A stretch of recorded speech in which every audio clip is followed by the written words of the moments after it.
Who is Vaughn? Vaughn. And who is Isaac Williams? Isaac Williams. All right, so Vaughn, first of all, let me give backstory to Vaughn. Vaughn is my middle name. For people who don't know, that's me.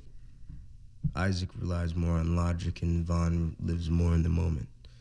When I'm in the studio, I definitely feel Vaughn is more present. Vaughn fit me more as a musical artist, and it was just easier to remember than Isaac, you know what I'm saying? You're not listening to Isaac, you're listening to Vaughn, you know? But if people call me Isaac, that's like, it reminds me somewhat of my mom saying, you know, Isaac, so that catches my attention more. Not a lot of people call me that. Only a select few, so. Persona. A persona, but another part. He knows what he wants and he gets what he wants. You know what I'm saying? And everybody needs that abrasive side to their personality rather than being easygoing and nonchalant all the time. You know what I'm saying? If you want something, you got to go out and get it. And you know, well, that's what Vaughn does. So, yeah, that's loud. My dream in music, it's changed a lot. That's over good. The years. Yeah. So like at first, you know, you start making music, you just want to be on the top of the charts. You want to be up there. You just want to fucking go crazy. You know what I'm saying? But slowly you start to realize this is a process and it's going to take some time. So my dream right now is to create a platform and foundation for myself to be able to create music every day and not have to work a regular job or be in any other capital income, you know what I'm saying? Like my dream is to continue with the studio, help others create their own dreams too. Eventually, I know it'll all pay off and become, you know, we'll be at the top of the charts here soon. But for right now, my dream is to create a platform where I can live solely off of music. That's respectable. I like that. Music in all of its forms, like let's say like creating music for others, like, you know, vocal engineering, and plus streaming, you know. Streaming is a little harder because they pay you shit. But yeah. So what are things that you do every day that help you get to that goal? That's a good question. And then like that's for any artist that wants, you know, I write every day. Or I write in my mind, you know, whatever. Like it's good to, like, I like to create songs, or like your mind is engaged. Yeah. Or and when I get home, I'll freestyle, you know. Just practicing and exercising my intelligence with music. And you know, during the week I'll have studio sessions where artists can come in and record and speak their mind and create their own voice, you know. And those are just like a few of those things that, you know. Yeah, do you learn a lot by recording others? Oh my God, yeah, that's where I learn the most. What do you learn, really? Boosts my creativeness in a way, you know what I'm saying? Like I'll listen to someone and their flow and it's like, wow, that's fucking good, you know? And then I'm like, okay, well, you know, what are some things that I can do in my music, not to copy them, but to, you know, spice things up a little bit, because, you know, everybody is influenced by another person, whether you want to say it, admit to it or not. You're influenced by another artist. And I think the fact that I'm influenced by music that's not even out yet is the main reason why success, like, just kind of comes my way. I see that. Which has been from the beginning, because I've always recorded other people. Ever since I was 16 years old and I built a studio in my basement, I've always recorded others, always, you know, soaked in these new sounds and new song. It's just like you're kind of at the epicenter of the creation process. Yeah, and that I'm thankful for. Mm-hmm. How do you think music influences young people, and has it influenced your life choices? Man, I mean, young people are going to be influenced by anything. They're impressionable, you know? And music is one of those things that's universal, so it's like, whether you're black, white, or green, or, you know what I'm saying, you're influenced by it. And me personally, the influence it's had on me was, ever since a young age, I've been fascinated by music, because you can create this sound that somebody loves to listen to. So it's like, how can I create a sound that somebody else loves to listen to? And anyway, the influence on young people, especially myself, was like, I would hear music, and then I'd want to make music that made people feel what I felt in my life, you know? Yeah. And I think music just listening to it pushed me to create my own, you know? Yeah. So confidence and just even when you don't know what the fuck you're doing. Yeah. And that was probably the biggest thing that I picked up from music itself and how it affected my life choices. Like, you know, I'm gonna walk in here and act like I know what the fuck I want. Yeah, you walk like you know where you're walking. Nobody's gonna fuck with you. You know what I'm saying? Yeah. So, I've always been interested in music, and I was in middle school. I was in band, so that was where I got that rhythm and it's like pure music. You were like actually interested in it. Multiple instruments, so that was so I had that rhythm. In high school, I didn't really carry that any further as I was jumping around to different high schools. But I see you as a musician. Yeah, and I think every other artist who just uses their voice solely, you know, there's artists out there who don't, you know, create music on a guitar, or, you know, make beats.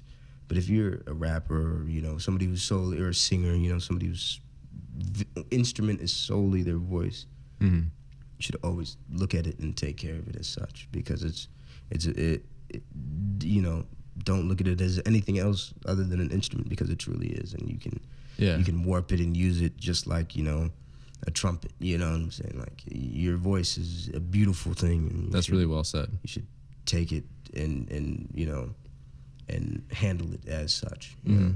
And I think that's really empowering to a lot of people that use their voice as their instrument. And you know, a lot of people who just use their voice are, you know, I don't know, universally maybe looked down upon, but it shouldn't be, because that is like just because you don't know how to use a guitar doesn't mean that your voice isn't any less powerful. You know what I'm saying? There's a lot to learn about it too. Yeah. Your voice is probably, honestly, in the grand scheme of things, your voice is the most powerful thing you have, and the words that you choose to say. Those are the most powerful things you can do in any sense, you know? In what ways are you different than your peers? And how does that benefit you and the group? Ever since I was 13, I've just been in love with music. And even today, I got, I was riding with my childhood friends, and he was like, man, you know, I'll give it to you, man. You've been doing this a long time, man. Like, yeah, and I'm never gonna stop, you know. So it's always been like a. Is it a love?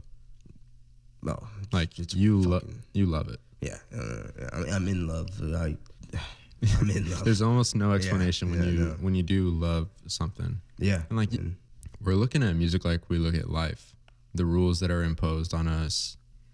Like this power in my life, probably like stronger than anybody's influence on my life. Like whether it be a girlfriend, you know, a mom, a friend, you know, acquaintance. It's that music has just always held this power over me.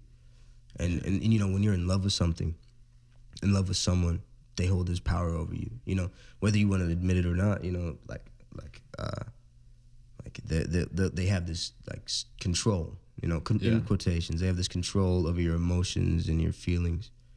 That's what music does to me. Like that's the way I express my emotions and feelings. That's really interesting. We can't look away from it now, you know. So, and even if you don't know what language they're speaking, music can hand you this feeling, and you can absorb it, and you can just sit there and be like, wow, I don't even know what they're saying. It but still I feel seems that emotion. Yeah. You know? I think that's like one of the most beautiful things, not just about music, but just about connection and communication. Yeah. Just music being able to convey a feeling. I'm on to something, or I'm on something. Yeah. Can you tell me about your evolution in the studio? I can. I was about 15, and there was this room in the basement where there's just a bunch of boxes and pallets and boxes, this and that, and it was pretty small, but just the perfect size for a studio. And when I got this idea for music, I was like, I need somewhere to put this like to use. Yeah. And so I spent 4 days just fucking taking boxes out of this room. Finally got the room clean, cleared out, and the walls were just falling apart from water damage. It was a mess. So I was like, all right, we're gonna do something about this, you know. I put up put up infrastructure to put styrofoam on to soundproof the walls in this room, and created a little studio where it was, you know, soundproofed, and I could, you know, record music and make it sound good. And from there, I used the money that I made from recording other people to just progress further and further and add more and more to it. And so you were recording others in your basement studio? Yeah, in my basement studio. There's a lot of people who remember the basement studio. The walls were completely black, and I had these paint pens where anybody could come in and leave their mark. You know what I'm saying? And, that's amazing. And I wanted it to feel like they left a piece of their energy there. You know, like so that they would come in and wouldn't feel judged or anything. Like it was just their place. Yeah. Because you're here, you're a part of this room, right? Mm-hmm. So you should give it your all every time you hit that microphone. And so, how exciting was that to have your own studio and then to welcome your friends? That was amazing. And man, I just spent every night in there from the age of like 15 to. I remember when you opened that studio. Dude, I was in there every single day. Like, I would work, go to school. I would go to school, go to work, come home, go to the studio until I had to go to school the next morning. Mm-hmm. And there were some days that I would, and most of the time I didn't even go to school. I was just there recording, trying to perfect. You had something to do. Yeah. I had something to do that was bigger than the school. And school systems are, you know, a whole nother conversation in and of themselves. But, I see. You know, they're not really there for you, to be honest. Anyways, but music was there for me, and school wasn't there for me. Were you kind of channeling the local music scene at that point, or was it just personal? Creating that, it was, at first, it was more of a personal, for personal use. Because I had this studio in there, and I started on this little laptop, and I used this old radio as a speaker, and I had this little microphone. Literally, you just plugged it in.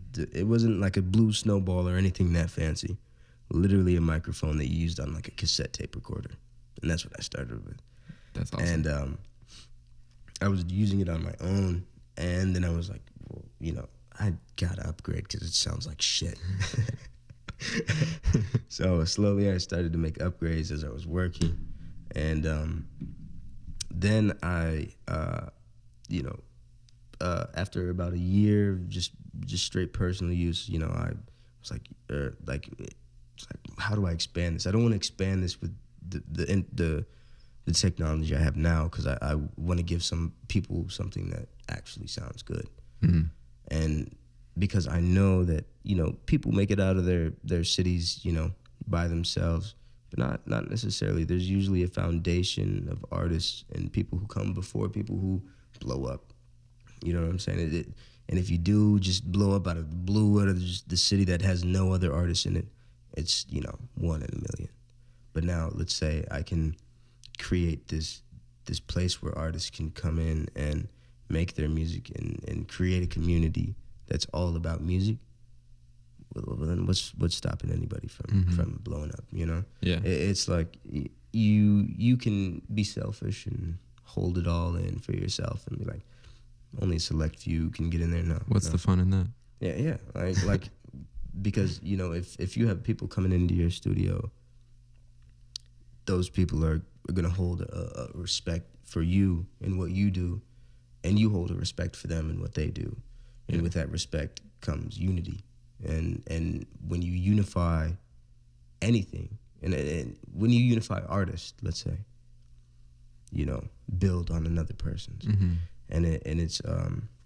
And that's how you create, you know, a platform for people, is getting like-minded individuals together to go for the same goal. And that's what all of us are here for, you know.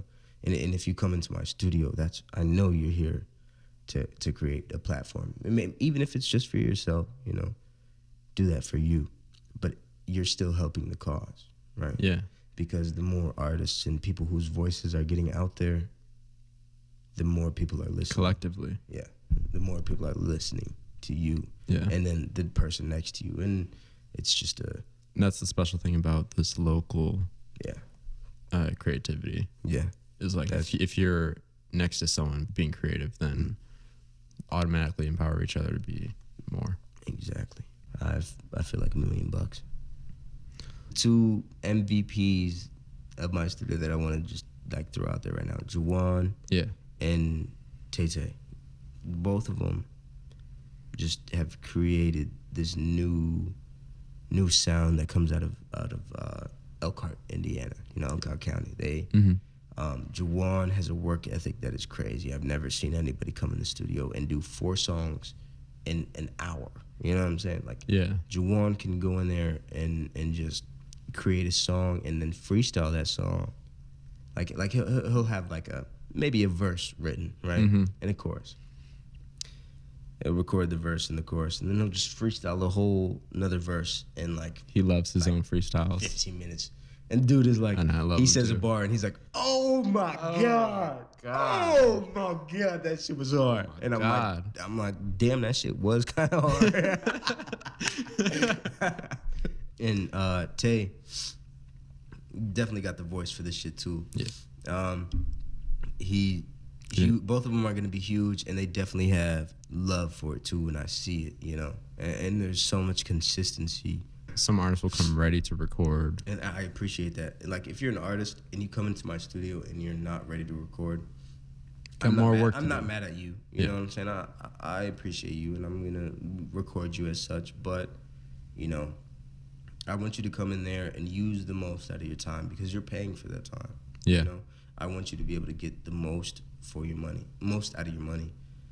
And Juwan, he comes in there and he makes me feel like I'm not making enough for that. Like, he comes in there and he records 4 songs in an hour, and I'm like, fuck, dude, you're running my pockets. I'm just kidding, but like, for real, like, he'll come in there ready to record, ready to make this music, and ready to, like, has all these songs already written out. And if he doesn't have the last verse for that song, or even a whole another song, I've literally watched this kid make a whole song that he didn't even have written in 15 minutes. And that was like like a wake-up call. Like, this should be the standard for this. Like, if you love music, like, if you want to make something out of music, you should come into a studio and be able to make, you know, like, have 4 songs ready, you know. And Dawson too. Dawson, one of the youngest people that I've had in the studio, but these are the artists that, like, I can see, you know, and it's just at the perfect time for them to create this music and get out there, you know. Tell us the story real quick about one of your biggest performances or a Daj event where you performed to, it was maybe like 3,000 people. Yeah. All right. So the little TJ show, we, me, Steezy, Ian, and Alonzo Ace Honcho did a show in Indianapolis. Great show. Fucking the energy there was irreplaceable. That was like the moment that I knew that I was born to do this. And, you know, I'm standing there in front of 3,000 people, and I didn't feel scared or nervous. Or in my exact moment going on stage, there was about 3,500 people watching me. I see. In the crowd is about like 12 to 1,300 people. Okay. How did you get there? How did I get there? I had to work pretty hard and pay a little ticket for a show slot with little TJ. And you guys traveled together? Yeah. So that was a huge moment. But that was a moment that I realized, like, being in front of a crowd of people doesn't make me scared, but it fuels me to, like, show them what I'm worth, you know? And I showed them exactly what I'm worth. Bleached. Shout out XXXTentacion. I don't care what you say, but that man created a whole new genre, a whole new wave. His goal was to make people feel better about themselves, you know? And he did that. That anger that fueled his music before and turned it into something that could make beauty out of anger. And that was beautiful. paid homage to him. I dyed half my hair white, or half my hair blonde, half my hair black. Wing Ridden Angel. It's probably my favorite song by Existential. Beautiful. Wing Ridden Angel. Look it up. Listen to it. Sing it. Love it. Gotcha. How would you wrap up that story about that performance? That performance was fucking outrageous. Yeah. I remember jumping down into the so there was this like fence put up, and and there was this little mini stage that you could run across. And I remember I was rapping. I was going crazy on the microphone. I jumped Big down. stage? Yeah, it was a huge stage. I jumped down onto the little right where the fence was, and I remember I was taking a video, and there were just people grabbing my face, grabbing my hands, my neck, my everything, and then there was a few people in the crowd, a few women in the crowd who grabbed, the no spot. Mm-hmm. But that was okay. I'm on stage, I'm a little lit. And I was like, yeah, all right, whatever, But anyways, that was that was what do you think they were there for? They were there for the ride. Yeah. They were there for the ride. I like that. And that was I think when you go to any upcoming huge artist show, you know that there's going to be people out there from that city, mm-hmm. from that state, coming to show what they're worth. Yeah. And I feel like I gave them exactly what they were looking for. Yeah. Right on. I'm not going to say too much, but there's what are they called? Like albums or something? An album, yeah. I don't even know what I've they're heard called. of that before. I think I've heard of that too. So you got an album coming? I do. Okay. Quite a few songs. Mm-hmm. Simultaneously, you're recording local artists and you're recording your own music. Yeah, and that's the most beautiful thing, that I can find time for myself and find time for other people. What have your recent releases been like? What is your music? My most recent release was like a month or two ago, and that's when I knew that I could move on from SoundCloud. So my plan with SoundCloud was, I know people are like, they'll call you a SoundCloud rapper, like this or that. Like, man, fuck that shit, man. Mm-hmm. I know what I'm doing with that.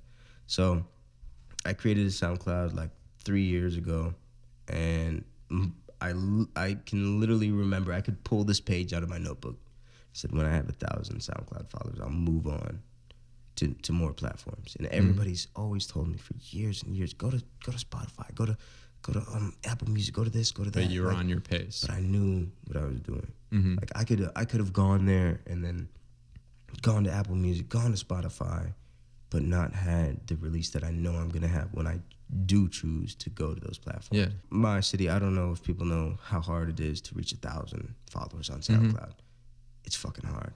But once you reach it, the algorithm will push you a little bit further. Yeah. The one song that I realized, all right, I gotta hop off this platform and at least monetize what I'm doing was IDGAF. I don't give a fuck. I love that song to be your last song on SoundCloud, if that is. I don't give a fuck if a bitch nigga don't like me. Fuck all of these hoes. Ain't no such thing as a wifey. Yeah. Off a triple. Crunch time, that bag I'm biting. Bitch got cake dick on her face like it's icy. So that song was to let people know, like, if you don't like me, you don't like me, man. But I'm about to blast off on your ass now. So I love that. The next song released is gonna be on all platforms. I'm just waiting for the right. What's your socials right now? Right now, Is That You Fam on Instagram. Twitter is Isaac V Will. Snapchat is IKEVWILLIAMS, IKEV Williams. Go check those out. Go add me. Do what you want to do with that information. Give us some studio information. So when you're in the studio and how to collaborate with you. So right now, studios open Monday, Wednesdays, and Fridays. And it's open from 4 to... Okay, so right now, Vaughn has artists coming up the stairs to record with him. Yep. Mm-hmm. We're at Daj HQ, Elkhart Main Street. Me and Vaughn work together. We both have studios at HQ. We admire this place. We love it. It's beautiful. We invite you to come record with us, Please. or even just take a tour. Yeah. Vaughn's studio is part of the mission at Daj.